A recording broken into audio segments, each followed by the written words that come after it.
and the fear of what impact Amy Coney Barrett will have on the court should start dissipating now, because the future is already here. In its first show of strength, the conservative justices prevailed over their liberal counterparts to hand over a 5-4 verdict that stopped New York State from reimposing limits on religious gatherings. And with that ruling, the era of the rightward shift of the Supreme Court truly begins.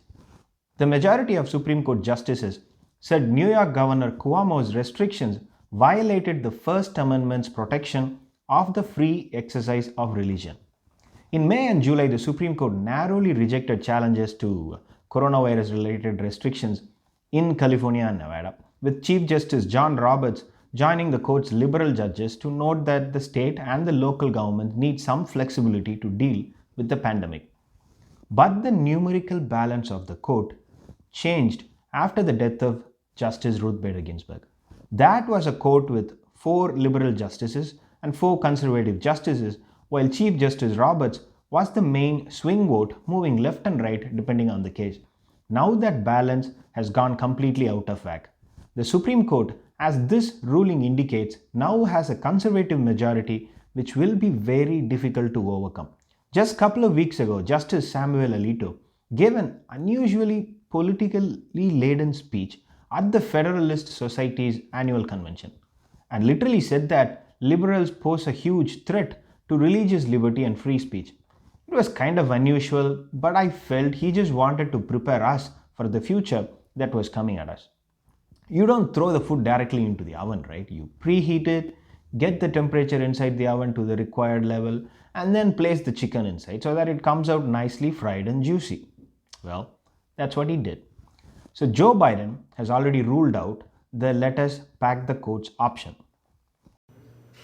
If elected, what I will do is I'll put together a national commission bipartisan commission of scholars, constitutional scholars, Democrats, Republicans, liberal, conservative, and I will ask them to, over 180 days, come back to me with recommendations as to how to reform the court system, because it's getting out of whack, the way in which it's being handled.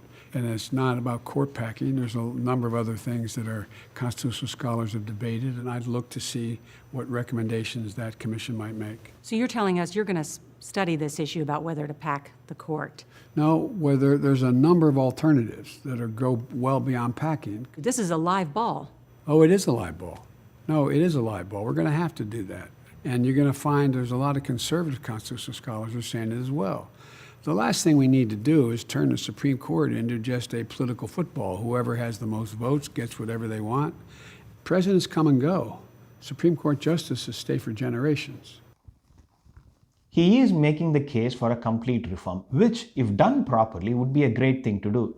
But the current Republican Party is not the one we had in 95 or 85. This is a completely different animal.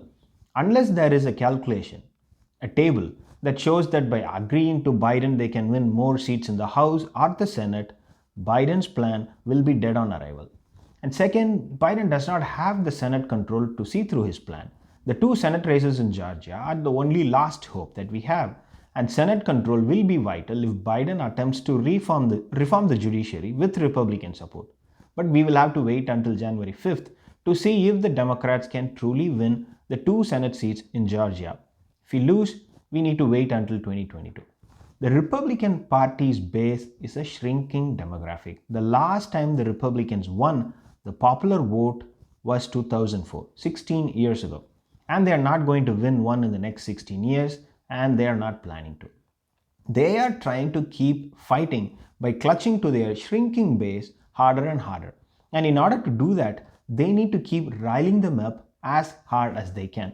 It is a miserable path, but that is the path they have chosen to walk on. So the odds look extremely small for Biden to get the GOP to walk half the way and meet him in the middle of the bridge. But Biden wants to try.